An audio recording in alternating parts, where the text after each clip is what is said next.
Entrevista.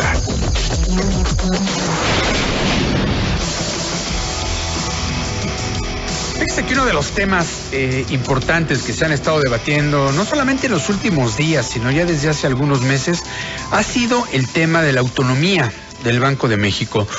Un organismo que a la fecha se ha mantenido autónomo y que hemos visto los resultados tan buenos que ha tenido por mantenerse así. Hoy por la mañana el Instituto Mexicano de Ejecutivos de Finanzas pidió pues que se blinde mejor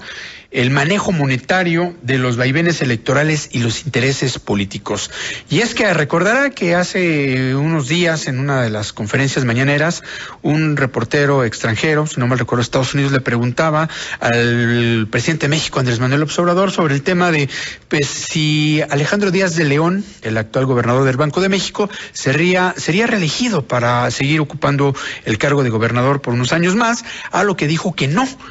Y que pues estaban buscando un perfil pues de lo más lógico, ¿no? De gente que supiera de economía, que fuera una persona honesta, etcétera, etcétera, ¿no?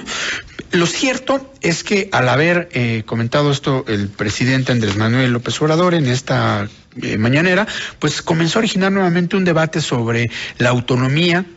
del Banco de México y después al exigirle remanentes, los cuales pues ya por ahí algunos gobernadores del Banco de México como Gerardo Esquivel, como el mismo Jonathan Heath, le trataron de explicar a través de vía Twitter por qué es que no había remanentes y parece ser que pues no entienden muy bien ahí en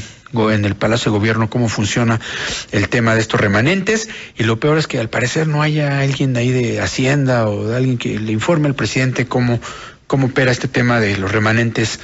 cada año. Y pues bueno, me voy a lanzar para ver un poquito más de este tema que yo creo que es muy importante porque el IMEF lo comentó hoy por la mañana. Me voy a lanzar rápidamente vía telefónica con Ángel García Lascurain. Él es el presidente nacional del IMEF para pues ahondar más en este tema que yo creo que es importante que previo a las elecciones también conozcamos el tema de por qué es importante seguir manteniendo autónomo al Banco de México. Ángel, ¿cómo estás? Muy buenas noches. Paul, muy buenas noches, un gusto saludarte nuevamente. Muchas gracias por tomar la llamada nuevamente, Ángel. Y pues bueno, yo creo que, es un tema pues que no debería de estar en tema de discusión, el tema de la autonomía del Banco de México, pero pues al parecer muchas veces no entienden allá en Palacio Nacional los beneficios de tener un banco autónomo y sobre todo con el tema de los remanentes y que no se puede estar jugando con esta institución, con este organismo autónomo en tiempos electorales y sobre todo en tiempos en que la economía pues debe de verse beneficiada por una institución tan importante como es el Banco Central en México, Ángel. Así es, como ya comentabas, emitimos un comunicado esta mañana con el punto de vista del IMEF respecto a la autonomía y la institucionalidad del Banco de México. Desde nuestra perspectiva es un valor para todos los mexicanos. Nos parece que ha sido pues una decisión, viene desde 1994, uno de los arreglos institucionales que son puntales para nuestra economía, porque gracias a ello la tasa de inflación se ha mantenido en promedio en un dígito durante ya 20 años. Así es. Y eso pues repercute directamente sobre el bienestar de la sociedad, el bienestar de los mexicanos. Claro, y que como lo hemos visto, tú muy bien lo comentas, Ángel, gracias a este trabajo que ha hecho bien el Banco de México, y yo me acuerdo en la administración cuando estaba Agustín Carstens, que yo creo que mucho del trabajo que se hizo en el Banco de México ayudó a que durante esta crisis que hubo después de 2008 por las hipotecas subprime en Estados Unidos, la autonomía del banco, las decisiones adecuadas que se tomaron en el banco, pues conllevaron a que México no se viera arrastrado como se fueron arrastrados muchos países, los famosos PICs, que yo recuerdo que era Portugal, Irlanda, Grecia y España, pues no se los llevó a México esta crisis por las buenas decisiones que se tomaron en el Banco de México, totalmente ajenas a las decisiones que se tomaran en el gobierno mexicano, Ángel. Así es, la autonomía del Banco de México, además del combate a la inflación, también ha jugado un papel muy relevante en la forma como se viven hoy las recesiones. Así es. Y especialmente si lo comparamos con lo que ocurrió en los años 80 y 90. Como ya comentabas, la economía se contrajo el año pasado 8,5%, es la peor contracción desde 1932. Sin embargo, fue una contracción económica histórica en los últimos 100 años, pero no vivimos una crisis económica como la que vivimos en los 90s y en los 80s, y eso en buena medida se debe a la estabilidad que ha proveído el Banco de México a través de la política monetaria y una actuación pues sobria, objetiva, técnicamente fundamentada, que da tranquilidad y digamos institucional a la conducción de la política monetaria en México. Claro, y aunque ya estamos a unos pocos días, Ángel, de la elección más importante que va a tener nuestro país, la más grande en la historia, que es esta elección del 6 de junio, pues lo cierto es que el manejo monetario que se ha hecho por parte del Banco de México, inclusive en esta época de pandemia que ha afectado tanto a la economía, pues como ustedes bien lo dicen a través de este comunicado, pues se debe de blindar el manejo monetario que tiene el Banco de México de estos tiempos electorales y los intereses políticos, porque pues no queremos regresar al pasado, donde el Banco de México estaba totalmente arraigado a las decisiones que tomara el gobierno mexicano, y pues ahí vimos todos los problemas que hubo en el 94, en los años 80, como bien lo comentas, y sería un retroceso pues fatal, ¿no? Regresar a estas pues decisiones que afectan la autonomía de un órgano tan importante como es el Banco Central de México, Ángel. Claro, sí. Desde el IMEF nosotros consideramos que la autonomía del Banco de México constituye sin duda un patrimonio, ¿verdad?, para la estabilidad económica de nuestro país, y por tal razón debe prevalecer. El manejo monetario nos parece que debe estar blindado de cualquier vaivén electoral o interés político, y cualquier iniciativa que afecte a la operación del Banco Central por cualquier vía, ¿no?, ya sea interviniendo en sus procedimientos o reduciendo la objetividad y fundamentación técnica de las decisiones de su liderazgo, pues conlleva el riesgo de perder la credibilidad que ha ganado a través de muchas décadas de consistencia, de resultados tangibles,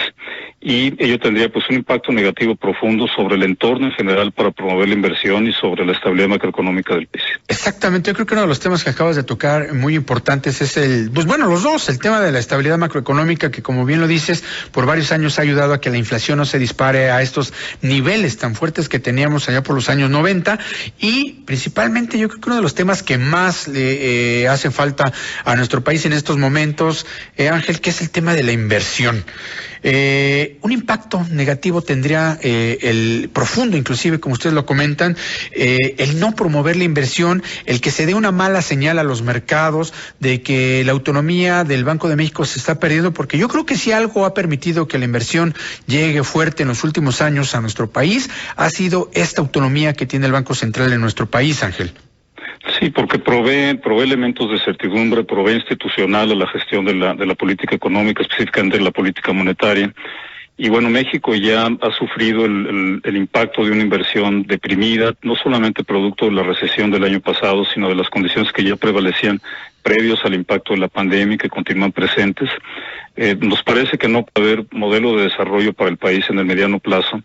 sin crecimiento económico, y no puede haber crecimiento económico sin el apoyo de la inversión privada. Entonces, es el momento ahora de generar las condiciones necesarias, suficientes para impulsar aceleradamente la inversión y no al contrario, ¿no? Oye, Ángel, y desde el punto de vista del IMEF, desde el punto de vista tuyo como presidente, ¿qué pasa de pronto en el gobierno mexicano, que de pronto no entienden cómo funcionan en el tema de los remanentes? Y a fuerzas quieren que les den remanentes cuando no hay, ¿no? Inclusive el mismo secretario de Hacienda dice, pues bueno, nos fue bien sin remanentes, pero pues del lado de Palacio Nacional, a fuerzas quieren que el Banco de México les dé remanentes que pues lamentablemente no existen para 2020, ¿no? Bueno, el manejo de los remanentes sigue una serie de lineamientos que están en la propia ley del Banco de México. La gestión de los recursos es totalmente transparente. A partir del resultado que tengan en el ejercicio del año respectivo el Banco de México, hay una serie de destinos, ¿no?, en caso de que tengan utilidades que se derivan del tipo de cambios y las reservas que están pues valuadas en dólar, en moneda extranjera. Si hay una depreciación y en pesos genera una utilidad, esa utilidad se debe destinar primero a amortizar pérdidas anteriores del banco, a crear reservas de capital, y si sobra se destina al remanente de operación. En este caso no sobró, no fue una decisión personal o objetiva, fue una decisión apegada a la ley del Banco de México, fue el resultado que contablemente, aritméticamente se dio en el año, ¿no? Claro, y que como bien lo dices, si no mal recuerdo, pues parte de las reglas nuevas que se pusieron en el Banco de México en el tema de los remanentes, y me refiero a nuevas que no se hayan hecho 1 o 2 años atrás, ya tienen algunos años atrás, es que gran parte del remanente se va, como bien dices tú, a amortizar deuda. ¿no? Del Banco de México a cumplir ciertos requerimientos, inclusive en algunos temas de fideicomisos, y que pues ya lo que sobra se le da al gobierno, y si llega bien, y si no llega, pues ni modo, ¿no? La idea es que primero hay una protección a la macroeconomía mexicana, como ustedes lo comentan, y después ya que vaya a las arcas del gobierno, que aún así se debería destinar a los estados. Sí, la generación de remanentes no es un acto discrecional, es un peso que está especificado en la ley y es totalmente transparente y da lo que da. No es una decisión subjetiva, depende de los resultados financieros, contables que haya tenido el banco durante el ejercicio y no depende de otros criterios, ¿no? Claro, finalmente me gustaría preguntarte, Ángel, ¿cómo ven ustedes el tema de las elecciones del próximo 6 de junio en caso de que se siga conservando una mayoría en el Congreso? ¿Se podría afectar ya con ello esta posibilidad de que se impulse el tema de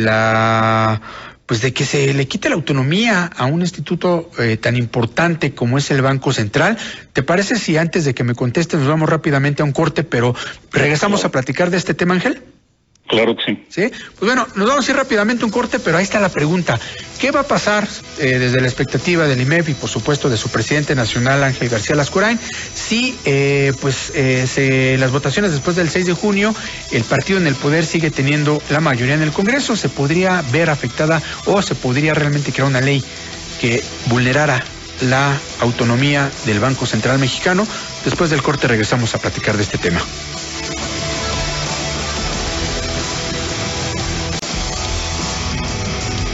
Estamos platicando con el presidente nacional del Instituto Mexicano de Ejecutivos de Finanzas, el IMEF, Ángel García Lascurain, sobre todos los temas de la protección que debe tener el Banco Central en su autonomía para que siga siendo un órgano que dé certidumbre para muchos temas como el tema de la inversión. Y le preguntaba antes del corte al maestro Ángel García Lascurain sobre cómo veían ellos desde el punto de vista del IMEF y personalmente desde su punto de vista el tema de las elecciones del próximo domingo, que en caso de que el gobierno actual siguiera manteniendo la mayoría en el Congreso, ¿qué tanto se podría ver ahí ya un aproximado más de que se vulnere la autonomía del Banco Central Mexicano? Y te reitero la pregunta, Ángel, ¿cómo lo ven ustedes? Bueno, es, como todos sabemos, base del proceso electoral más grande en la historia de México. Tiene una relevancia muy especial, un peso histórico importante, porque de este ejercicio se van a desprender las políticas públicas y las acciones que definirán el rumbo del país, el rumbo de México en los próximos años. Lo que nosotros hemos exhortado desde el IMEF al interior de nuestra membresía, los asociados y la comunidad financiera en general, pues es ejercer un voto libre, secreto, que se base realmente una reflexión muy profunda y un estudio completo de las propuestas que estén presentando los candidatos. Lo que queremos es que una vez que se lleve a cabo la elección, podamos ver hacia adelante y a partir de un diálogo propositivo entre los sectores, pues construir un país mejor, ¿no? Impulsar el crecimiento económico. Nos preocuparía que venga un cuestionamiento de las instituciones que genere un clima aún menos propicio para la inversión como el que ya comentábamos. Nosotros hemos hecho voto para que sea un proceso libre, respetado, institucional y que nos permita pues ver la página y ver hacia adelante y reconstruir la economía y avanzar pues de manera positiva. Claro, que lo platicamos la anterior vez, Ángel, sobre la preocupación que había por parte del IMEF en el tema del incremento de la pobreza laboral en el primer trimestre de este año, es decir, esa pobreza en la cual las personas ya no les alcanza con su trabajo para comprar, la canasta alimentaria básica y que tienen que andar buscando otro segundo trabajo o buscar hasta un tercer trabajo para completar, la quincena o el mes, como lo decimos normalmente los mexicanos. Y sin embargo, pues también ustedes hacen un análisis sobre cómo va mejorando la economía mexicana, que ya para mayo se nota una recuperación, y yo me pregunto qué llegaría a pasar con todo esto, Ángel, si de pronto se vulnera la autonomía del Banco de México, si de pronto las decisiones políticas se toman de una manera que afecte a la política monetaria. ¿A dónde iríamos a parar con todos estos temas de confianza en inversión? Si se incrementaría la pobreza laboral que tanto ha afectado a muchas familias mexicanas en sus temas de sus bolsillos. ¿Qué pasaría con todo esto, Ángel? Bueno, las condiciones desfavorables para la inversión continúan vigentes, ya lo hemos venido platicando, pero podrían deteriorarse aún más si el resultado del próximo proceso del domingo pues llega una confrontación entre el gobierno y el sector privado, entre los mexicanos en general, y a un debilitamiento de las instituciones de nuestra democracia, pero por motivos partidarios. Me parece que eso no abonaría a crear las condiciones que el país requiere para fomentar volúmenes agresivos de inversión, y que desde nuestra perspectiva son la herramienta fundamental con la que contamos pues para combatir la pobreza, el camino más directo para generar fuentes bien remuneradas de empleo que permitan pues generar un sustento para las familias mexicanas es a través de la inversión privada principalmente. Claro, me gustaría preguntarte finalmente, Ángel, gracias antes que nada por el tiempo. ¿Qué podríamos hacer entonces como para seguir blindando esta autonomía que tiene el Banco Central mexicano, que como lo hemos visto en otros países, ¿no? Y aunque muchas veces a la gente no le gusta que hablemos de la similitud con el caso Venezuela, pues bueno, creo que ahí es un caso muy particular y muy similar a lo que pasaría en México si se viola la autonomía de un órgano autónomo tan importante como es el Banco de México, que pues ya vemos cómo la economía allá en Venezuela se mueve a como diga el presidente Maduro, que de pronto cuando la inflación está altísima, pues mueven la política monetaria como les importe, no importa si ahora el salario va a ser de tanto y si la moneda vale tanto, pues por más de que muevas la política monetaria, si un país va mal en temas económicos, pues nunca lo vas a poder arreglar de esa manera, Ángel. Bueno, nosotros esperamos que hacia adelante cualquier decisión de esa magnitud pues se tome con prudencia, con objetividad, y siempre que las decisiones estén técnicamente fundamentadas, que sean objetivas, y ello permitirá que pues se continúe entregando resultados a los mexicanos a partir de una construcción de un andamiaje institucional que nos ha tomado décadas consolidar, y que nos parece que debe esa credibilidad institucional que se ha logrado a nivel nacional e internacional en diferentes frentes en México, pues debe preservarse. Claro. Ángel, te agradezco mucho, como siempre, que nos hayas tomado la llamada. Muchas gracias por compartir con nosotros este tema tan importante que es pues seguir teniendo la autonomía del Banco Central Mexicano, y te agradezco yo que nos hayas tomado la llamada. Muchas gracias, Ángel. Gracias a ti, por buenas noches. Muy buenas noches. Pues bueno, ahí lo tienen el maestro Ángel García Lascurain, presidente nacional del IMEF, tocando temas importantes sobre el tema de por qué se debe de mantener la autonomía del Banco de México y que no esté atado a las decisiones del Palacio Nacional o a través de intereses políticos o electorales. Vámonos rápidamente que tenemos el balance del día.